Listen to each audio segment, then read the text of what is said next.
This is Real News Media TV, coverage you can trust. Please like, share, subscribe, and hit the notification bell. Select all for daily news updates. Suspects held in Hanover triple killing. Extortion suspected. Several people have been taken into custody by the police as investigations continue into Wednesday night's triple murder that has left the community blanketed by fear. The police theorized the attack, which also left 4 others injured, may be linked to an extortion racket being run by the 100 Rounder gang that operates out of the Green Island section of Hanover. It is a continuation of the criminal network where they believe that they can get money from business people and other persons in furtherance of their criminal activity.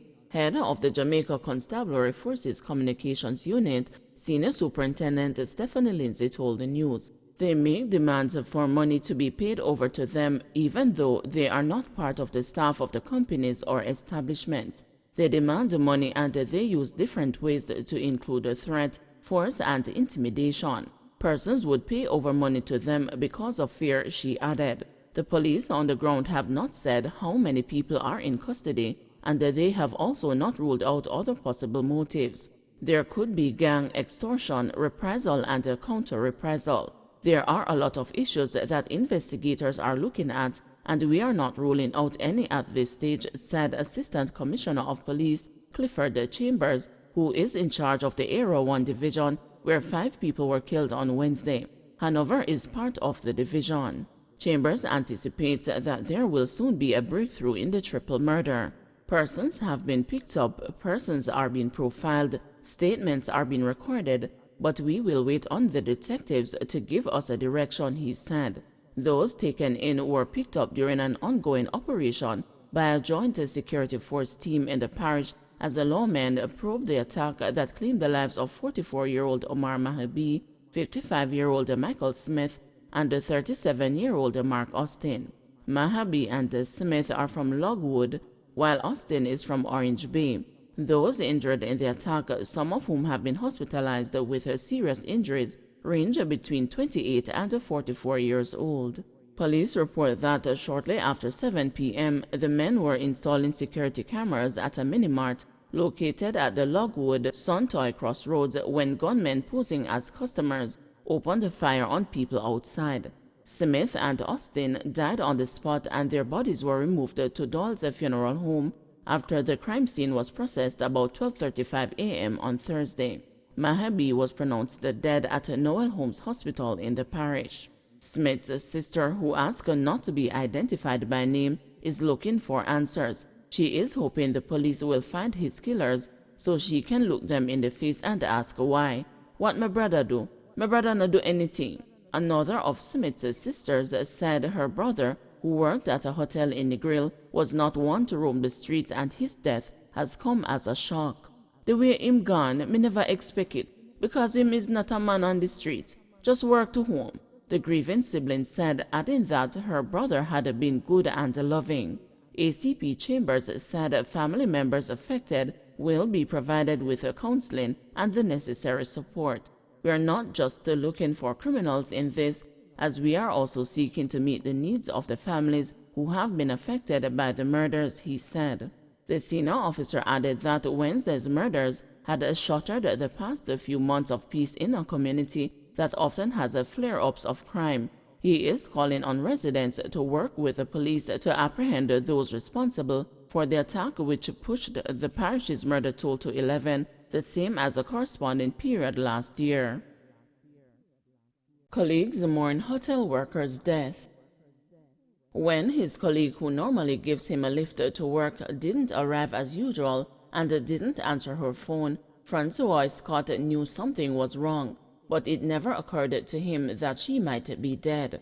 Scott's colleague Anastasia Edwards died in a 3-vehicle crash in the vicinity of Pear Tree Bottom, Runaway Bay on Sunday. Her CRV burnt beyond recognition. Now Scott and other colleagues at the hotel in Montego Bay, where she worked, are grieving and wondering how Edwards' 9-year-old daughter will cope with the tragedy. I had a feeling that she was maybe in some difficulties, but I never expected to hear of something so tragic, A weeping Scott who lives on the outskirts of Montego Bay told the news on Wednesday. "I've tried everything to find out if she was okay. I called the police stations in that area and the St. Anne's Hospital to find out if anything had happened, but we couldn't get anything." It was a colleague who lives in the Runaway Bay area that went to the scene and confirmed to us that she was in an accident. Scott got the news while at work. He had made his way there when Edwards didn't show up, and he had immediately noticed her car was not in its usual spot. "It hit me hard and I am trying to cope, but each time at work all I can hear is her calling my name. Other co-workers are actually feeling very sad, but I think it hit me so much because I was anticipating to see her the morning of the accident," he said. According to Senior Superintendent Dwight Powell, who is in charge of the St. Anne Police, the crash that claimed the 38-year-old's life involved two larger vehicles. A tractor-trailer and a Honda CR-V were traveling west towards Discovery Bay, whilst a panel truck was traveling east towards Runaway Bay. The driver of the panel truck strayed into the path of the tractor-trailer, hitting the rear wheel of the tractor-trailer. The driver of the panel truck then lost the control of the vehicle and collided with the CR-V, which was traveling behind the tractor-trailer. A female, the driver of the CR-V, died in the incident, he said. On Wednesday, Scott and other still grieving colleagues spoke fondly of Edwards, who had worked as a butler at the hotel since July 2020. "Anna was second to none. When I talk about very outspoken, punctual, she just does her best at everything," Alexis Bailey told the news. "It is just devastating right now for all of us because she was an exemplary worker and a genuine individual. The whole team is in shock because it feels like there is a missing piece to the puzzle. Everybody is mourning." Christopher Morelli, who also worked with Edwards, said he has had a persistent headache since he heard of her death. "It is horrible to know she departed in such a manner. I've yet to have a proper rest, nothing but constant headache. Even worse when I think of her daughter," he said. Colleagues said Edwards' young daughter, Jayla Boswell, was her pride and joy, and she often spoke of her. She loved her daughter so much she never constructed a sentence without involving her daughter. Everything that she does was for her. She was her life. This summer she was planning to take her to Disney World and a trip to St. Lucia. So I don't know how her daughter will take it when she finds out that there is no mommy, a glum Scott told the news. Health inspector on murder rap granted bail. A health inspector employed to the Ministry of Health was granted $1 million bail in the Clarendon Parish Court on Thursday. St. Catherine resident Milton Williams, charged with murder, is to return to court on June 9, 2022. He is to surrender his travel documents to authorities. Allegations are that during an argument in Salt River, Clarendon on January 29 last year, Williams used his motor vehicle to run over a woman with whom he previously had an intimate relationship. Following lengthy ongoing investigations, the Director of Public Prosecutions recently ruled that Williams be charged. In court, Williams' attorney, Peter Champagny QC, in applying for bail submitted that the now deceased was well known in the community as one who suffered from a serious mental problem. On the day of the incident, the attorney said the now deceased had, for reasons unknown, taken set on his client. He said she used a stone to damage his motor vehicle after she demanded money but was not given any. Williams, it is claimed, was on a routine inspection of business premises. It was stated that at one point during the incident, the now deceased had rushed into the accused man's vehicle, refusing to come out. However, after some gentle persuasion by the accused, the woman exited the vehicle. Champagny submitted that it was at this point that in a bid to escape and while driving off his motor vehicle, it was brought to Williams' attention by onlookers that he had run her over. In addressing whether Williams was a flight risk if granted bail, Champagny pointed out that his client had on more than one occasion attended a police station to give a statement about the incident. Changes coming to NHD subsidy policy. Changes are coming to the framework of subsidies offered to contributors of the National Housing Trust.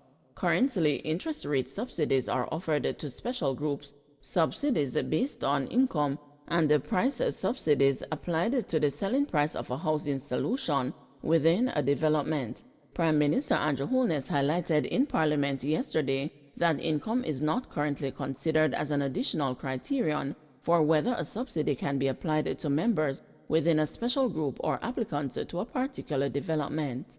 As a result, he wants this to change. Effective July 1, the Trust will revise its policies on subsidies in an effort to ensure that they are applied to those who are most in need. Holness said that income will be the sole determinant of whether a subsidy is applied. Further, there is to be a change in how subsidies are applied over the life of a mortgage. Currently, the interest rate for each applicant is decided on the basis of income at the time of application and is applied over the life of the loan. Holness noted that as the circumstances of mortgagors change, their new incomes may place them in a higher or lower income band, lessening or increasing the need for an interest rate subsidy. With this in mind, he announced that as of July 1, all new loans will be subject to a periodic review in order to determine whether the level of subsidy given at the opening of the loan is still required or whether a greater or lesser subsidy is needed. Meanwhile, the NHT's disability grant is to go up. NHT mortgagors with disabilities or who reside with or care for a family member with disabilities are eligible for a grant of up to $150,000 to be used to retrofit or upgrade the dwelling to make it suitable to serve their needs. Effective July 1, the NHT will double the grant benefit and allocate up to $300,000 per individual, up to a maximum of 2 persons living with disabilities per household. In the meantime, the NHT will allow up to 3 contributors to apply for a 2-bedroom or larger unit to better improve affordability. This policy position, Holness explained, ensures that more persons, particularly family members, can access housing. He said a key provision of this policy is that proof must be established that the applicants are bona fide family members and have demonstrable kinship ties. Don't forget to like, share, subscribe, and hit the notification bell. Select all for daily news updates.